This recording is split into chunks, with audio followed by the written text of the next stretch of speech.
오늘 우리에게 주신 하나님의 말씀을 봉독합니다. 시편 27편 1절부터 14절까지 말씀입니다. 구약성경 820페이지 시편 27편 말씀입니다. 시편 27편 1절부터 14절까지 말씀을 제가 봉독하겠습니다. 여호와는 나의 빛이요 나의 구원이시니 내가 누구를 두려워하리요. 여호와는 내 생명의 능력이시니 내가 누구를 무서워하리요. 악인들이 내 살을 먹으려고 내게로 왔으나 나의 대적들 나의 원수들인 그들은 실족하여 넘어졌도다. 군대가 나를 대적하여 진칠지라도 내 마음이 두렵지 아니하며 전쟁이 일어나 나를 치려 할지라도 나는 여전히 태연하리로다. 내가 여호와께 바라는 한 가지 일 그것을 구하리니 곧 내가 내 평생에 여호와의 집에 살면서 여호와의 아름다움을 바라보며 그의 성전에서 사모하는 그것이라. 여호와께서 환난 날에 나를 그의 초막 속에 비밀히 지키시고 그의 장막 은밀한 곳에 나를 숨기시며 높은 바위 위에 두시리로다. 이제 내 머리가 나를 둘러싼 내 원수 위에 들리리니 내가 그의 장막에서 즐거운 제사를 드리겠고 노래하며 여호와를 찬송하리로다. 여호와여, 내가 소리내어 부르짖을 때에 들으시고 또한 나를 긍휼히 여기사 응답하소서. 너희는 내 얼굴을 찾으라 하실 때에 내가 마음으로 주께 말하되 여호와여, 내가 주의 얼굴을 찾으리이다 하였나이다. 주의 얼굴을 내게서 숨기지 마시고 주의 종을 노하여 버리지 마소서. 주는 나의 도움이 되셨나이다. 나의 구원의 하나님이시여, 나를 버리지 마시고 떠나지 마소서. 내 부모는 나를 버렸으나 여호와는 나를 영접하시리이다. 여호와여, 주의 도를 내게 가르치시고 내 원수를 생각하셔서 평탄한 길로 나를 인도하소서. 내 생명을 내 대적에게 맡기지 마소서. 위증자와 악을 토하는 자가 일어나 나를 치려 함이니이다. 내가 산자들의 땅에서 여호와의 선하심을 보게 될 줄 확실히 믿었도다. 14절 말씀 다 같이 봉독합니다. 너는 여호와를 기다릴지어다. 강하고 담대하며 여호와를 기다릴지어다. 아멘. 하나님의 말씀입니다. 오늘도 하나님의 말씀에 힘을 얻으시고 또 기도에 응답이 있는 귀한 예배가 되기를 축원합니다. 존 스타인백이라고 여러분 아실 것입니다. 성경의 이야기를 모티브로 해서 에덴의 동쪽이라고 하는 소설을 써서 노벨 문학상을 받았습니다. 그 소설에 보면은요, 애덤 트레스크하고 세뮤얼 해밀턴 가문 사이에 3대에 걸쳐 일어나는 증오, 그 다음에 복수, 그 파멸에 대해서 보여주고 있습니다. 애덤 트레스크는 막대한 유산을 물려받은 후에 살리나스 계곡으로 들어와 가지고 에덴 동산 같은 그런 행복한 삶을 꿈꾸면서 삽니다. 그러나 이제 배신과 타락, 또 증오와 미움, 아내의 배신과 타락, 또 이 두 그 아들의 반목과 질시로 인해서 그 삶은 완전히 파멸의 나락으로 추락하게 됩니다. 그러니까 이 인간의 미움이라든지 증오라든지 또는 대적이라든지 질투라든지 이것이 얼마나 처참한 그런 파멸을 부르는가 하는 것을 아주 유려한 이 서사 구조로 보여주고 있는 그런 소설이기도 합니다. 자, 오늘 시편 27편 말씀입니다. 시편 27편의 주인공은 다윗입니다. 오히려 지금 다윗의 인생을 보면은요, 이 에덴의 동쪽보다도 오히려 더 온갖 증오와 또는 살육과 미움과 이런 것에 지금 둘러싸여 있는 그런 현실 속에 살아가고 있는 다윗입니다. 자, 그래서 그것을 보여주고 있는 것이 2절 3절입니다 2절 말씀 보시면 악인들이 내 살을 먹으려고 내게로 왔습니다. 3절에 보시면 군대가 나를 대적하여 진을 치고 있다는 겁니다. 악인들이 내 살을 먹으려고 해요.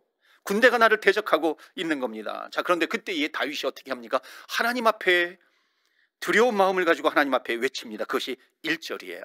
그래서 여호와는 나의 빛이시요, 다 같이 읽겠습니다. 시작. 여호와는 나의 빛이요 나의 구원이시니 내가 누구를 두려워하리요. 여호와는 내 생명의 능력이시니 내가 누구를 무서워하리요. 아멘.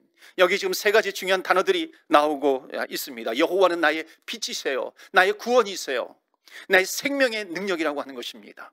여러분, 지금 이 땅에 악인들이 있어요. 전쟁이 있어요. 온갖 문제들이 있어요. 미움이 있어요. 우리의 인생 위에 짙게 드리워진 그림자가 있습니다. 먹구름이 있어요.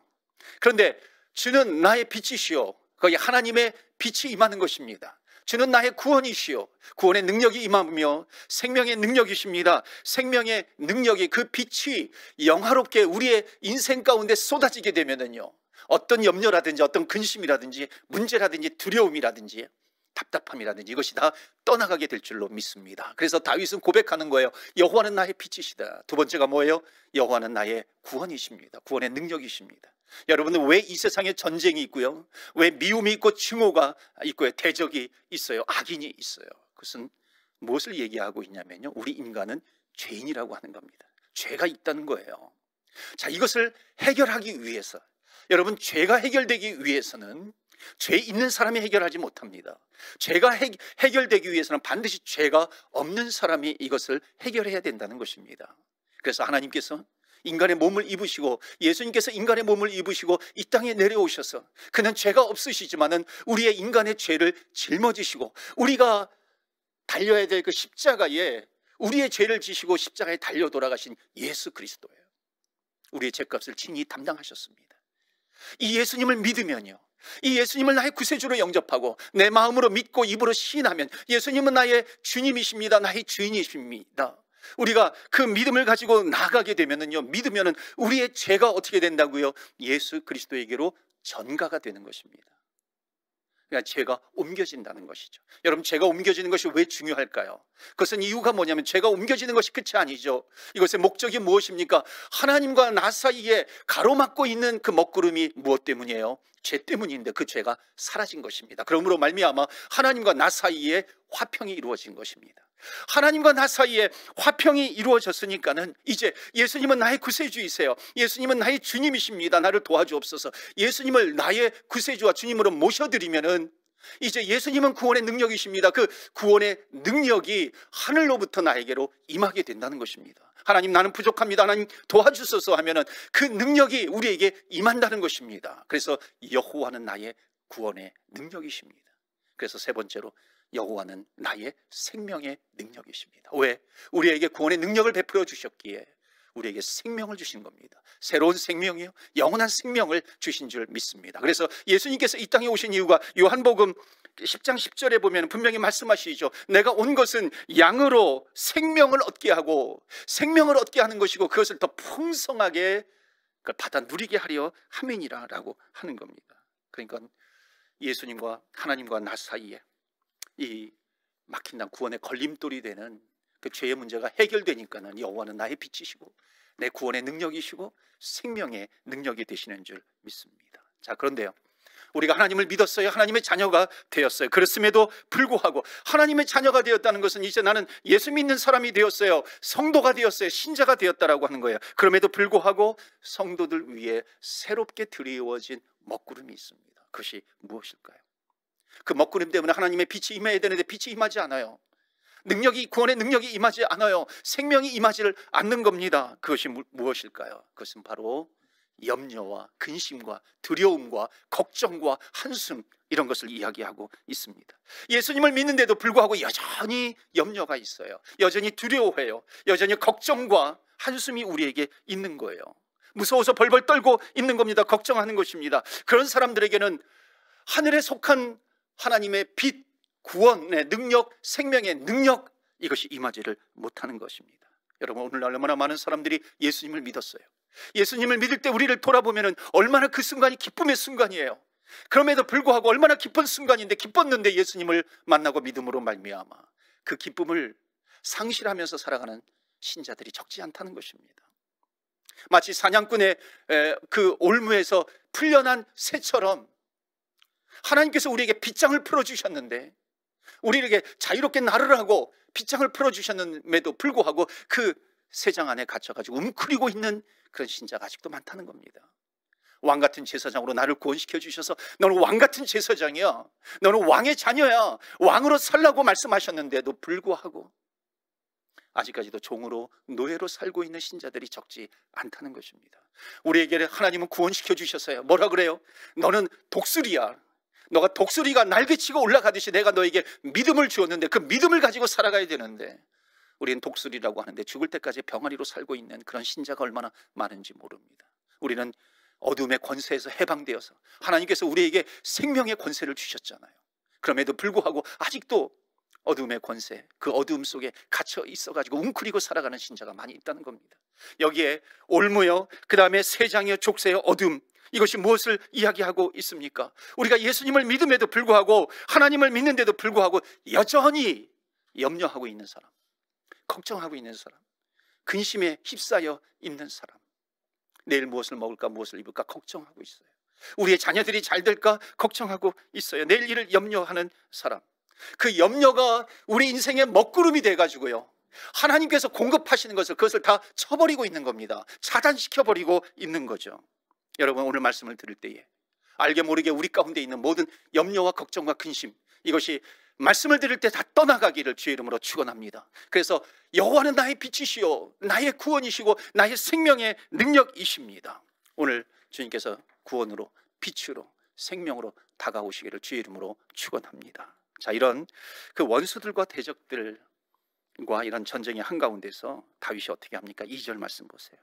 2절 말씀 보시면, 악인들이 내 살을 먹으려고 내게로 왔으나 나의 대적들, 나의 원수들인 그들은 실족하여 넘어졌도다. 3절에 군대가 나를 대적하여 진칠지라도 내 마음이 두렵지 아니하며 전쟁이 일어나 나를 치려 할지라도 나는 여전히 태연하리로다. 악인들이 내 살을 먹으려고 해도요, 그래서 3절, 나는 두렵지 않습니다. 나는 여전히 태연합니다. 왜? 하나님은 나의 빛이시요 나의 구원이시고 내 생명의 능력입니다. 그렇기 때문에 나는 두려워하지 않겠습니다. 나는 무서워하지 않겠습니다. 나는 여전히 태연하겠습니다. 다윗은요, 이런 상황 속에서도 두렵지 않다고 고백하는 것입니다. 자, 여러분, 이런 삶 가운데서도 두렵지 않은 이유가 뭐예요? 그 비결이 여기에 나옵니다. 하나님의 능력이요, 하나님의 능력이 저와 여러분의 삶 속에 역사하기를 바랍니다. 그러면 하나님의 능력이 저와 여러분의 삶 가운데, 이런 상황 가운데서도 임하게 되는 방법, 이루어지게 되는 그 방법이 무엇일까요? 첫 번째 방법은 이겁니다. 자, 지금 원수들이 지금 치러 오고 있어요. 광야로 지금 쫓겨다니고 있습니다. 1절과 3절에 하나님 나의 대적과 원수가 이렇게 많다고 이야기를 하면서도요, 4절에 보시면 뜬금없이 다윗이 뭐라고 얘기했냐면, 4절에 보세요. 내가 여호와께 바라는 한 가지 일, 그것을 구하리니. 한 가지 일이 있어요. 곧 내가 내 평생에 여호와의 집에 살면서, 여호와 집이 어디예요? 성전입니다. 지금의 교회이죠. 여호와의 아름다움을 바라보며 그의 성전에서 사모하는 그것이라.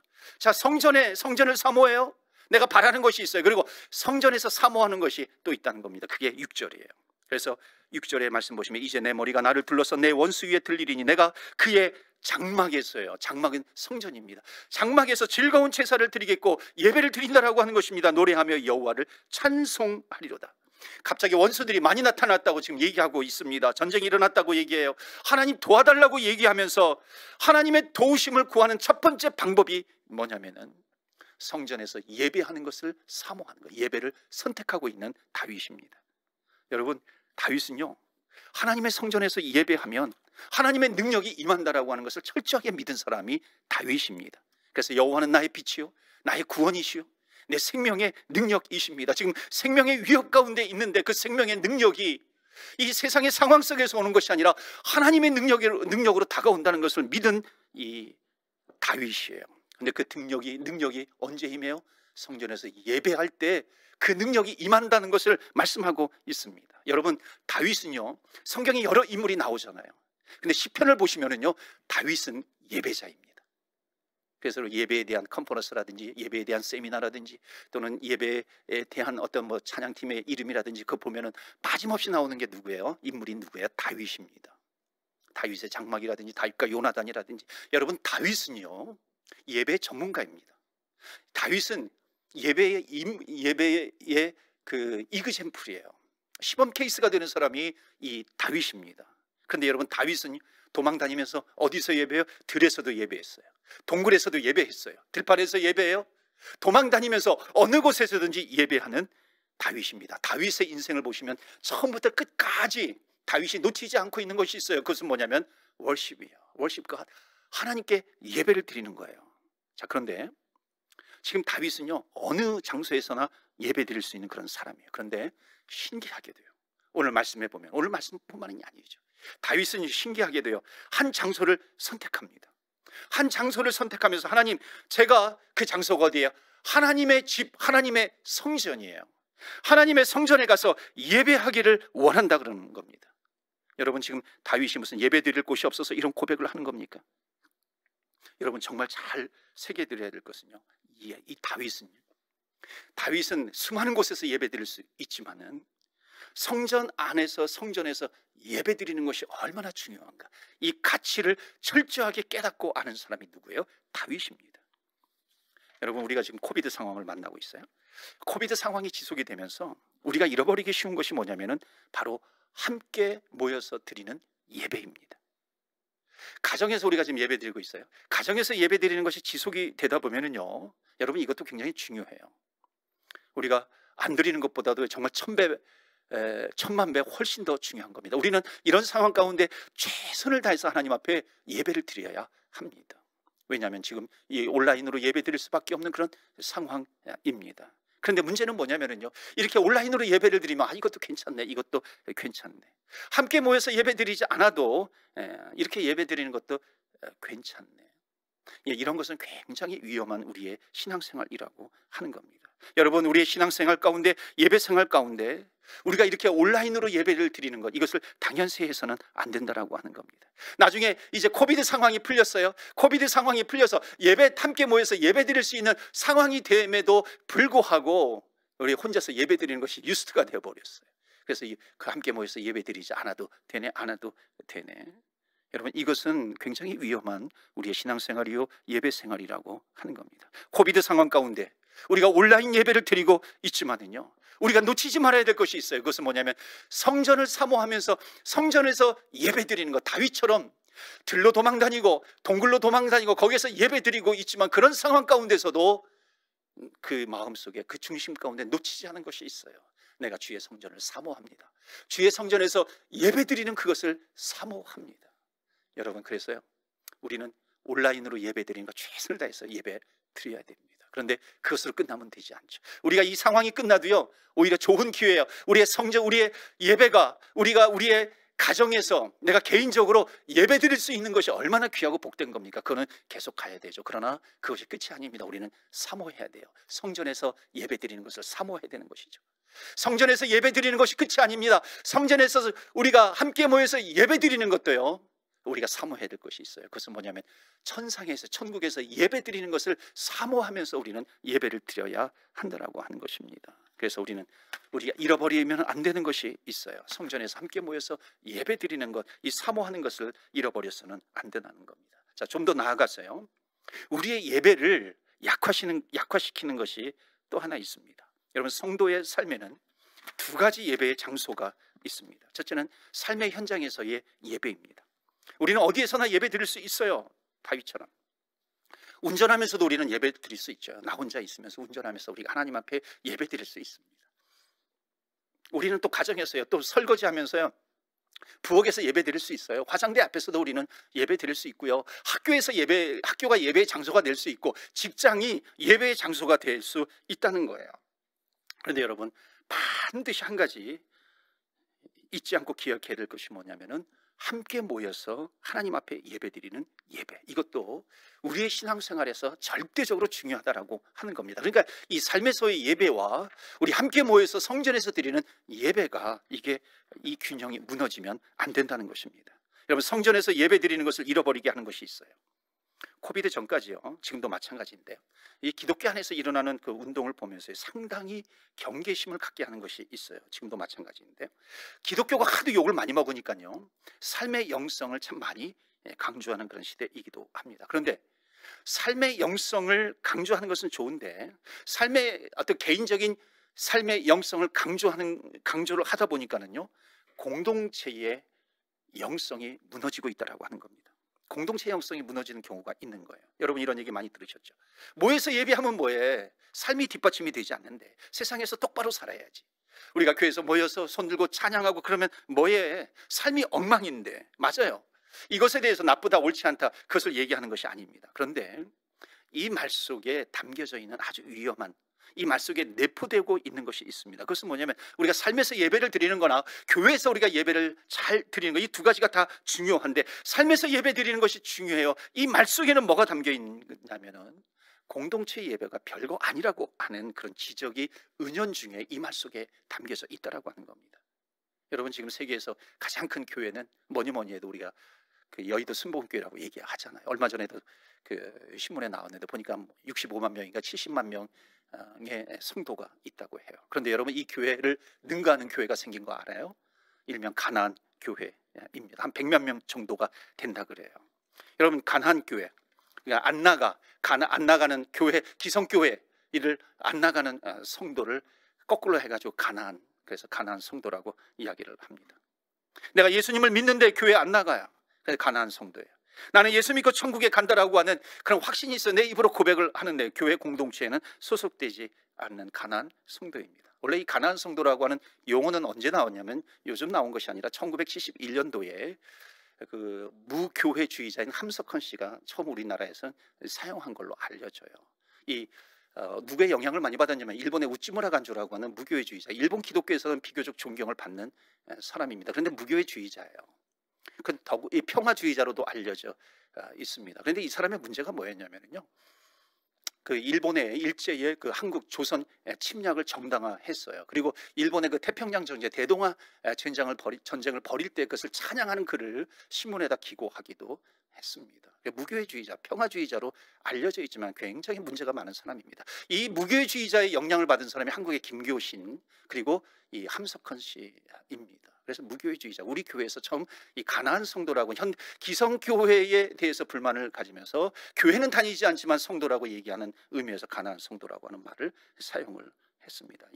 그래서 이제 나중에 몇 해 전에요, 청어람 아카데미의 양희성 대표가 쓴 가나안 성도 교회 밖 신앙이라고 하는 책을 통해 가지고 더 유명한 신조어가 되었죠. 이 책의 지적이 뭐냐면은 오늘날 현대 교회의 문제들을 많이 지적합니다. 저는 많은 부분 거기에 동의를 해요. 그것은 고쳐나가야 될 그런 부분이기도 합니다. 그런데 그 책의 후반부로 가면 갈수록 무교회주의로 흐르고 있다라고 하는 겁니다. 나는 거룩한 주일날 커피숍에 혼자 앉아서 나는 성경을 보고 나는 말씀을 묵상하면서 하나님 앞에 예배드리는 것, 이것도 하나님께서 받으시는 예배다, 성경적으로 문제가 없다, 그렇게 소개하고 있습니다. 헌금은 또 자기가 마음에 끌리는 사역자라든지 어떤 단체에다가 보내는 겁니다. 이것도 예배라고 하는 것이죠. 경건한 삶이라고 얘기하는 것입니다. 왜냐하면 거기에 담겨져 있는 것이 뭐냐면 내가 성도가 교회라고 하는 그런 그 신학적인 사상이 거기에 담겨져 있는 겁니다. 굉장히 문제가 있는 겁니다. 여러분, 교회가 보이는 교회가 있고 보이지 않는 교회가 있습니다. 비주얼 처치가 있고 인비주얼 처치가 있습니다. 이것은 따로 떨어져 있는 것이 아니라 함께 가야 된다라고 하는 것. 만약 떨어지게 되면 성경을 너무나도 잘못 보고 있는 것이죠. 그 책에서 지적하는 현대교회 문제점들에 대해서는 저는 부분적으로 동의를 합니다. 교회는 완전하지 않습니다. 이 땅의 교회는 불완전한 그런 교회입니다. 제가 7교회 시리즈를 말씀드렸을 때도 말씀을 드렸었죠. 완전하지 않아요. 병들 때가 있어요. 그러나 그때마다 교회는 어떻게 해야 돼요? 깨달아야 되는 것이죠. 회개해야 되는 것이고 고쳐나가야 하는 것입니다. 그러나 중요한 것은 뭐냐면 이 가나안 교회는 현 교회의 대안이 될 수 없다라고 하는 겁니다. 성경적으로 맞지 않는 거죠. 왜 대안이 될 수 없냐면요, 여기는 예배의 장소가 중요하지 않다라고 하는 내용이 담겨져 있습니다. 커피숍에서 예배드리면 커피숍에 있으면 커피숍에서 예배 드릴 수 있고요, 해수욕장에 가면 해수욕장에서 예배 드릴 수 있는 거예요. 뭐 골프장 가면 어디에 가든지 거기에서 예배 드릴 수 있는 겁니다. 그냥 예수의 정신을 가지고 예수의 삶을 따라가면 되는 것이고 서로 사랑하고 섬기면 되는 것이다라고 하는 거예요. 그런데 여러분, 교회는 반드시 빠지지 말아야 되는 아주 중요한 핵심적인 부분이 있습니다. 그것은 뭐냐면 교회의 공동체성이에요. 교회는 공동체성을 잃어버리면 안 되고 공동체성이 회복이 되어야 하는 겁니다. 그래서 여러분, 우리가 모여서 예배드리는 것이 얼마나 중요한지 우리는 그것에 대한 시각이 열려야 하는 것입니다. 다윗, 예배의 이그젬플이 되었던 이 다윗, 수많은 예배 때 올려지는 찬양, 찬송의 그 시편을 썼던 이 다윗, 어디서나 예배드렸던 다윗이요, 성전에서 예배드리는 것만큼 결코 무시하지 않았습니다. 도망을 다니는 상황 속에서도요, 성전에 갈 수 없는 그런 상황이에요. 마치 지금 코비드 상황 속에서 우리가 함께 모여서 예배드릴 수 없는 그런 상황하고 너무나도 비슷한 거죠. 상황적으로 보면 그렇다는 겁니다. 함께 모여서 예배드릴 수 없는 상황이, 다윗이 사울 왕의 그 죽음의 위협 속에서 우리 도망 다니면서 동굴에서 예배를 드리고 들판에서 예배드리고 그러한 상황 속에서도요, 그 동굴과 들판이라든지 이런 데서 예배 드리는 것으로 만족하지 않았다는 거예요. 내가 바라는 것, 가장 중요한 가치를 두고 있는 것, 성전에서 내가 주님 앞에 기뻐 뛰며 찬양하면서 예배드리는 것, 이것이 나에게 가장 가치가 있다는 것입니다. 그래서 나는 성전을 사모해. 나는 성전에서 드리는 예배를 나는 사모한다. 그렇게 지금 다윗이 고백하고 있는 겁니다. 여러분, 사단이요, 성도들이 시험 들면 가장 먼저 빼앗아가는 것이 뭔지 아세요? 그것이 바로 예배입니다. 성도가 믿음의 시험이 오면은요, 가장 먼저 가져가는 게 예배예요. 예배에서 예배를 가져가는 게 뭐예요? 공동체에서 분리를 시켜버리는 겁니다. 여러분, 아담과 하와가 둘이 같이만 있었어도요, 사단의 유혹에 빠지지 않았을 가능성이 굉장히 많았죠. 그런데 하와 혼자 있을 때 사단이 유혹을 하는 겁니다. 마찬가지예요. 다윗도 마찬가지죠. 여러분, 다윗은 군인들과 함께 전쟁에 나가 있으면 유혹받지 않았어요. 그런데 홀로 왕궁에 남아있을 때에 사단에게 유혹을 받은 겁니다. 바로 이게 다윗의 모습이었어요. 여러분, 코비드의 상황이에요. 코비드 상황 빨리 종식이 되어야 한다고 하지만은 이 코비드가 좋은 역할을 하는 것이 있어요. 그것이 뭐냐면은 우리가 함께 모여 예배드리지 못하는 것을 통해서요, 공동체의 중요성, 함께 모여서 예배드리는 것이 얼마나 중요한가라고 하는 것을 하나님께서 얼마나 깨닫게 해주십니까? 우리 성도님들을 만나면은요, 저만 깨닫는 것이 아니라 정말 하나같이요, 이구동성으로 정말 많은 분들이 만나시는 분들마다 하시는 얘기가 뭐냐면, 함께 모여서 예배드리는 것이 너무나 좋았어요. 빨리 그날이 오면 좋겠어요. 사모하는 그 모습을 볼 때에 정말 다윗이 도망다니면서 성전에 모여서 예배드리지 못하는 그런 상황 가운데서 그것을 사모하며 나가는 그 마음이 거기에 담겨져 있는 것을 보게 됩니다. 여러분, 함께 있는 것이 얼마나 좋은 것이에요. 공동체가 얼마나 중요한 것입니까? 그러니까 이 기간을 통해서요, 하나님께서 주시는 깨달음을 우리는 놓치지 말고 붙들어야 하는 겁니다. 함께 모여서 예배드리는 것이 얼마나 중요한가. 오늘 다윗의 말씀처럼, 오늘 말씀 다윗처럼 4절에 보면 내가 여호와께 바라는 한 가지 일, 그것을 구하리니 곧 내가 내 평생에 여호와의 집에 살면서 여호와의 아름다움을 바라보며 그의 성전에서 사모하는 그것이라. 그 사모하는 그것이 뭐라고요? 6절에 보면 그의 장막에서, 성전에서요, 교회에서 즐거운 제사를, 예배를 드리겠고 노래하고 여호와를 찬송하리로다. 하나님 앞에 찬송하는 거예요. 여러분, 초대교회 시작을 보세요. 초대교회 시작을 보면은 어디에서 시작을 했어요? 마가의 다락방에서 시작을 했습니다. 공동체성이에요. 공동체 모여서 예배를 드린 거예요. 그래서 히브리서 10장 말씀에 보면 모이기를 패하는 어떤 사람들의 습관과 같이 하지 말고 오직 권하라고 하는 거, 권면하라는 거예요. 종말이 가까울수록 권하여 함께 모이기를 힘쓰라고 말씀합니다. 기독교는요, 모임에서 시작을 했어요. 모이면은 예배를 드리는 것이죠. 기도하는 것이죠. 흩어지면은요, 영혼을 바라보면서 전도하면서 나가는 것이 교회이고 하나님께서 이 땅에 교회를 세워주신 너무나도 중요한 목적이라고 하는 겁니다. 여러분, 코비드 전에 무엇이 유행했는지 아세요? 아까도 잠깐 말씀드렸지만 개인의 영성 중요해요. 삶에서 예배 중요해요.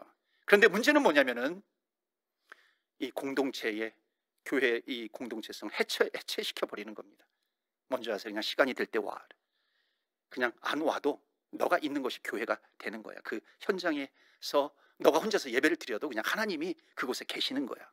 그냥 우리는 뭐 개인적으로 천국에 가는 거지. 자꾸 찢어놓는 겁니다. 여러분, 이게 사탄의 전략이에요. 그러니까 하나님께서는요, 이 코비드 기간을 통해서 다시 한번 함께 모여서 예배드리는 것이 어떤 것인지, 그것이 얼마나 귀한 것인지, 가치 있는 것인지 하나님께서요, 한번 깨달으라고, 맛보라고 이 기간을 주시는 것 같아요. 여러분, 우리가 지금 대면 예배를 드리지 못하는 상황 속에서 어쩔 수 없이 우리가 온라인으로 예배를 드려요. 여러분, 온라인 예배 최선을 다해서 드리세요. 정말 이 온라인 예배로라도 정말 생명을 다해서 드리시기를 바랍니다. 그러나 이것이 좋다고 해가지고요, 거기에 안주해버리면 안 된다는 것입니다. 우리가 최선을 다해서 온라인 예배를 드리긴 하지만 우리의 중심 가운데는 우리가 놓치지 말아야 될 것이 있어요. 잃어버리지 말아야 될 사모하는 것이 있어요. 그것은 뭐냐면 주의 성전에서 내가 주님 앞에 예배를 드리는 것, 그것을 사모하는 것이 얼마나 중요한가라고 하는 것입니다. 그래서 여러분, 기도해 주세요. 우리 대면 예배 빨리 드릴 수 있게 해주세요. 내가 그것을 사모합니다. 이게 다윗의 기도가 되는 거예요. 그리고 그 공동체 함께 예배드리는 것이 회복이 되면은 내가 얼마나 이 함께 예배드리는 것이 중요한지 제가 깨달았사오니 하나님, 정말 신령과 진정으로 예배를 드리겠습니다. 고백하는 거예요. 결단하는 겁니다. 아까 광고도 말씀드렸지만은 우리 예배서가 나가잖아요. 가정 예배서가 나가거든요. 여러분, 이 기간 동안에 정말 가정의 예배가 살아나기를 바랍니다. 그래서 우리 교회에서도 예배 드리면 온라인으로 다 올립니다. 그러니까 여러분 우리 교회 홈페이지에 오셔서 우리 온라인으로 드려지는 예배 또 말씀 들으시고, 새벽마다 또 매일 말씀이 나가잖아요. 그럼 매일 나에게 주시는 그 일용할 양식을 들으시고 말씀으로 힘을 얻으시고 나가는 겁니다. 또 우리 가정 예배서를 우리 보내드립니다. 근데 가정 예배서를요 우리가 우편으로 보내지 않고요, 이번에는 우리 소망관에다가 비치를 해두고요, 여러분들이 오셔서 이 소망관에서 가정 예배서를 좀 픽업해 가시기를 바라요. 여기에는 한 가지 목적이 있어요. 우리가 지금 흩어져 있어요. 떨어져 있어요. 그러나 여러분 소망관에 한번 오셔서 그 오시는 것은 뭐냐면 내가 성전을 사모하는 마음으로, 소망관이 성전은 아니지만은 우리의 공동체성을 생각하면서, 성전을 생각하면서 함께 모여서 예배 드리는 것을 생각하면서요, 그 성전의 예배를 사모합니다 하는 그 마음으로 오셔서요 이렇게 픽업해 가시기를 바랍니다. 우리 몸이 연로하시거나 연약하신 분들은 발송도 해 드립니다. 그래서 픽업하시면서 기도하시는 거예요. 신령과 진정으로 예배 드리겠습니다 결단하면서 기도하는 겁니다. 자, 그리고요 27편 7절 말씀 보시길 바랍니다. 다윗이 염려와 근심과 두려움을 물리치는 두 번째 방법이에요. 첫 번째는 뭐예요? 바로 예배입니다. 두 번째 그 방법은 뭘까요? 7절입니다. 여호와여, 내가 소리내어 부르짖을 때에 들으시고 또한 나를 긍휼히 여기사 응답하소서. 이게 뭐예요? 소리내어 부르짖을 때 기도라고 하는 겁니다. 응답하소서. 기도함으로 모든 염려와 근심과 걱정, 이것을 다 물리치는 것입니다. 뻔한 거네. 여러분 기도 내용 나오면 뻔하네. 여러분 그렇게 말씀하지 마세요. 그냥 기도 뻔한 거네, 뻔하다고 흘려버리는 것이 아닙니다. 여러분 뻔한 것이요 진리예요. 뻔한 것이 중요한 것입니다. 평범한 것 속에 이 진리가 담겨져 있잖아요. 여러분 여자들이 제일 싫어하는 게 뭐죠? 남자들이 그 군대 얘기하는 거라 그래요. 그 다음 싫어하는 것이 뭐냐면은 축구 얘기하는 거라 그래요. 가장 싫어하는 것이 뭐냐면 군대에서 축구 얘기하는 거라 그래요. 여러분 우리 기독교인들이 가장 흥분하면서 얘기할 될 것이 뭔지 아세요? 그것이 바로 예배예요. 예배에 대해서 우리가 얘기를 해야 됩니다. 그 다음에 우리 기독교인들이 가장 기뻐하면서 얘기해야 될 것이 무엇인지 아십니까? 그것이 기도예요. 기도가 하나님의 능력이다라고 하는 기도에 대해서 우리는 얘기해야 됩니다. 여러분 가장 흥분되고 가장 기쁜 얘기가 뭔지 아세요? 성전에서 예배드리면서 기도하는 것이에요. 여러분 성전에서 예배드리면서 기도하는 것이 금상첨화이죠. 군대에서 축구 얘기하는 것은 설상가상이에요. 그런데 우리가 성전에서 예배를 사모하면서 예배를 드리면서 우리가 기도하는 것, 이것은 금상첨화라고 하는 겁니다. 여러분 성도의 위기는요 어디에서 오는지 아세요? 기도가 멈춰지면 오는 겁니다. 예배가 멈춰지면 위기가 오는 거예요. 그래서 이런 말이 있어요. 하늘의 신령한 것을, 하나님의 손에 있는 것을 내 손으로 옮기는 것, 그것이 기도다.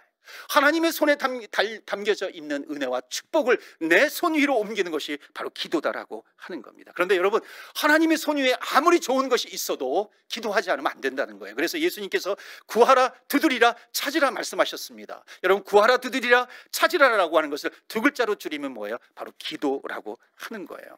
여러분 그래서 다윗이 오늘 기도하는 거예요. 7절에 여호와여, 내가 소리내어 부르짖을 때에 주님 들으시고 응답하여 주시옵소서. 여러분 우리가 집에서 기도하는 것 중요해요. 어디에서 기도하는 것 중요해요. 운전하면서 기도하는 것 중요해요. 또 운전하면서 소리내면서 기도하는 것 참 귀한 일이지만요, 정말 어려운 일 생길 때요, 응급한 일이 생겼을 때는 어떻게 해요? 성전에 나와서 주님 앞에 소리내어 부르짖으면서 기도하는 거예요. 여러분 하나님께서 우리의 기도를 들어주실 줄 믿습니다. 여러분 기도는 뭐예요? 기도라고 하는 것은 내 손에 문제가 있어요. 내 손에 들려져 있는 문제를 기도하면은 하나님의 손으로 토스가 되는 것이 기도예요. 기도라고 하는 것은 내 문제를 내 관점으로 보았지만 기도하면은 하나님의 관점에서 내 문제를 바라보신다는 것입니다. 기도하기 전에는 내 문제를 내 능력으로 풀어야 되지만 기도를 통해 가지고 하나님의 능력으로 내 문제를 풀어가는 것입니다. 이것이 기도의 능력이에요. 그렇기 때문에 기도라고 하는 것은 뭐냐면 내가 눈을 감으면 하나님께서 눈을 뜨시는 게 기도예요. 내가 두 손을 모으면 하나님께서 능력의 손을 펴시는 것이 기도라고 하는 것입니다. 내가 무릎을 꿇으면 하나님께서 일어서셔서요 나에게 힘을 주시는 것이 기도예요. 하나님, 나는 앞을 볼 수 없습니다. 한치 앞을 볼 수 없는 나의 연약함이 있지만 내가 두 눈을 감고 기도합니다. 그러면 하나님께서 그 눈을 번쩍 불 것 같은 눈을 뜨셔서 우리의 삶을 인도해 가시는 것, 이것이 바로 기도의 능력이라고 하는 것입니다. 하나님, 나는 연약해요. 나는 약해요. 그래서 나는 내 연약한 두 손을 모으고 기도할 수밖에 없어요. 그럴 때 하나님께서는 하나님의 능력의 손을 펴신다는 거예요. 홍해 바다를 가르신 손, 요단강을 가르신 손, 그 손을 피셔서 하나님의 능력의 손으로 우리를 인도해 주시는 것, 그것이 바로 기도의 능력이라고 하는 것입니다. 나는 내 발걸음으로 한 치 앞을 걸어갈 수 없는데, 그래서 나는 무릎을 꿇고 엎드려 기도할 수밖에 없는데, 기도할 때 하나님께서 일어나셔서 하나님께서 우리를 응원해 주시고 우리의 손을 붙잡아 주시고 함께 걸어가 주시는 것, 이것이 바로 기도의 능력이라고 하는 것을 말씀하고 있습니다. 그렇기 때문에 우리의 신앙생활에서 정말로 중요한 것은 기도가 사라지면 안 된다는 것입니다. 예배가 사라지면 안 된다라고 하는 것이에요. 그래서 오늘 마지막이에요. 이렇게 부르짖으며 기도했던 다윗이 마지막에 고백하는 내용이 13절 14절입니다 뭐라고 기도해놓고 뭐라고 얘기해요? 내가 산자들의 땅에서 여호와의 선하심을 보게 될 줄 확실히 믿었도다. 14절 너는 여호와를 기다릴지어다. 강하고 담대하며 여호와를 기다릴지어다. 성전에 사모하면서 예배드렸어요. 기도했어요. 그럼 강하고 담대함이 임한다는 것입니다. 그러면은요, 그 사람은 기다릴 수 있어요. 응답을 기다리는 거예요. 사진 하나 마지막으로 보고 마칩니다. 한번 사진 좀 보여주시겠어요? 사진 보여주시면 그 두 가지 사진이 비교가 됩니다. 여러분 보세요. 한쪽에 금은 보화가 쌓여 있어요. 보석이 있어요. 근데 밑에 있는 사람 얼마나 안타까워요. 한 번만 더 도끼로 때리면은요, 그 보석이 흘러나오는데, 그 축복이 나에게 흘러나오는데 지금 포기하고 돌아가고 있어요. 우리가 볼 때도 안타깝잖아요. 하나님께서 보실 때 얼마나 안타깝겠어요. 여러분, 우리의 삶 가운데 아무리 근심과 염려와 두려움이 우리를 둘러싸고 있다 할지라도 우리는 넘어질 필요가 없어요. 걱정할 필요가 없어요. 그런 상황 가운데 있다 할지라도 우리는 예배자로 서면 됩니다.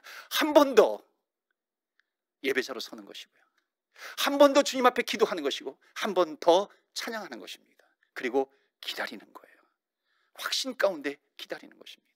그래서 어떤 환경 가운데서 주는 나의 빛이시오, 나의 구원의 능력이시오, 내 생명의 능력이십니다. 이 주님과 또 끝까지 동행하시면서 하루가 아니라 한 주간이 아니라 평생토록 주님과 동행하며 승리하시는 저와 여러분 되시기를 주의 이름으로 축원합니다. 아멘. 우리가 찬양한 것처럼요, 우리가 물 가운데 불 가운데 지날지라도 주님께서 말씀하십니다. 내가 너를 불렀나니 너는 내 자녀라, 내 백성이라. 내가 너를 붙들어 주리라.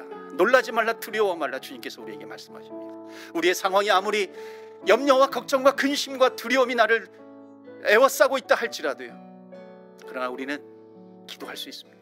하나님 앞에 하나님 예배드리겠습니다. 기도하겠습니다. 하나님 도와주옵소서. 주는 나의 빛이시오, 나의 구원의 능력이시고 내 생명의 능력이십니다. 주님께서 나와 함께 하시고 나를 도와주시고 붙들어 주시고 일으켜 세워주실 줄 믿습니다. 오늘 이 말씀을 붙들고 우리 함께 기도할 때 주의 이름의 능력이 있습니다. 우리 주여, 주의 이름 부르며 기도하며 나아갑니다. 주여, 주여.